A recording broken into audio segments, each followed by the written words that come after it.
Hey, house churches, it's so good to be with you and just really talk about the message you heard on Sunday and what it means today. And we'll start by asking the question. What was the question that really I had on my mind as we started talking about prayer?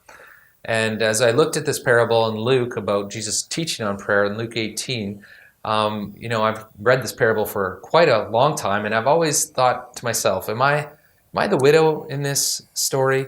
Am I to come and persist and ask God over and over again?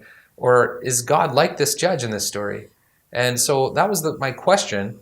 And so my question for you is, are you more like the widow, just generally through your behavior or through your belief systems? Do you feel like you need to come to God and get him to move and ask him to move repeatedly? Is that kind of your default? Do you feel like you need to get God to care about things as much as you do? If that's your default, then just identify with that.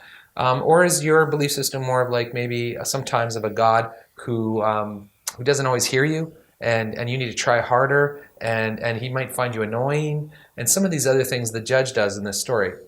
So I'm not sure if you feel more like you're the widow sometimes, or you feel like God is this judge. And so my question for you is, which one is more of a struggle for you when you pray? My light bulb moment came to me when I was reading this parable and I was trying to compare myself to this widow, or was I supposed to compare God to this judge? And I was struggling with the comparison that I thought Jesus was making. But the illuminated moment came when I realized he's not making a comparison. He's making a contrast. I don't have to be like the widow, and God is not this judge. And that was a moment for me where I was like, wow, okay, this makes sense.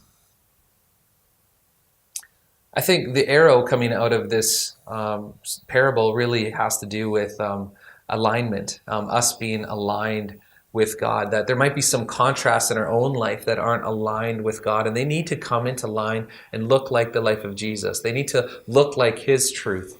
And so the arrow and the conviction moment for me is that we have a little bit of work to do in making our life look like his life through what we believe and how we experience him, having the same emotions that are in line with what we're supposed to be experiencing, and having the same action and will moved in the same way. Your mind, your emotions, and your will. And so what you think about, what you choose to meditate on is truth. That's really important. You need to decide on what's true in your life and what should be true. And anytime we come into areas in our life where our life is contrasted with Jesus, we need to bring it back up into alignment so there's truth there and we can see him as he is. And as we do that, there's the process there, and that up process as we come into alignment with what's true. Oh, Jesus is actually like this. It actually starts to speak to our heart because we can trust in that. And when we get the trust going, our emotions start to come into line, and we get to experience peace and joy and righteousness, which is the fruit of the kingdom of God. And when we have those emotions in line, then our will comes into line with Jesus, and we start acting the way Jesus would act. We start moving into the world where we see it needs a touch of Jesus.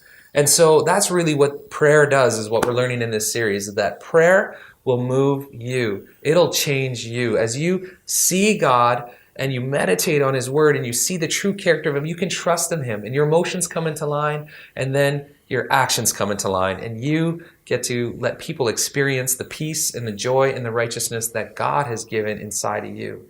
And that is you being the light of the world. I hope you guys enjoy this prayer series. I hope you have fun asking questions in house church. And as you become, I would say, as you move more up in line with Jesus, we actually move more down in humble acts of service. And that's what this week is about. We become about serving. We want to get out into the community, and we want to shine some light in places that are just too dark. So have fun doing that with your friends.